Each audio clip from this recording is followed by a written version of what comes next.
Mobile phone കയ്യിലുണ്ടെങ്കിൽ ഭൂരിഭാഗം പേരിലും സ്ഥിരം കാണുന്ന പ്രവണതയാണ് ഏത് സംഭവവും ഫോട്ടോ എടുക്കുക എന്നത്. അക്രമം നടക്കുമ്പോഴും അപകടം നടന്നാലും ഫോട്ടോയിൽ പകർത്താൻ ശ്രമിക്കുന്നവർ നിരവധിയാണ്. എന്നാൽ ഇത്തരം ഫോട്ടോ എടുക്കുമ്പോൾ ആ വ്യക്തിയുടെ അനുമതി വേണമെന്നതാണ് ഖത്തർ ഭരണകൂടം പറയുന്നത്.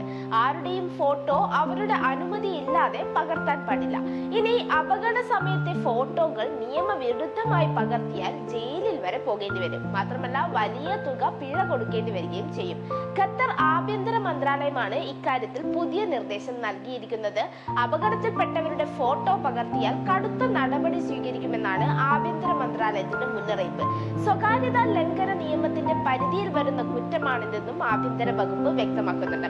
സ്വയം ബോധവാന്മാരാകുകയും മറ്റുള്ളവരുടെ അവകാശം സംരക്ഷിക്കുകയും വേണമെന്ന് ഖത്തർ ആഭ്യന്തര വകുപ്പ് സോഷ്യൽ മീഡിയയിൽ കുറിച്ചു. മറ്റു വ്യക്തികളുടെ സ്വകാര്യതയിലേക്ക് നുഴഞ്ഞു കയറുന്നവർക്കെതിരെ ശക്തമായ നടപടി ഉണ്ടാകുമെന്നും ആഭ്യന്തര വകുപ്പ് അറിയിച്ചിട്ടുണ്ട്. 2 വർഷത്തോളം ജയിൽ ശിക്ഷയും അല്ലെങ്കിൽ 10,000 റിയാൽ താഴെ പിഴ കൊടുക്കേണ്ടി വരികയും ചെയ്യും. വ്യക്തി സ്വാതന്ത്ര്യം, സുരക്ഷ, സ്വകാര്യത എന്നിവയ്ക്ക് ഊന്നൽ നൽകിയാണ് ഖത്തർ ഭരണകൂടത്തിന്റെ തീരുമാനം. അതുകൊണ്ട് പബ്ലിക്കിൽ ഫോട്ടോ എടുക്കുന്നവർ ഒന്ന് ശ്രദ്ധിക്കാം.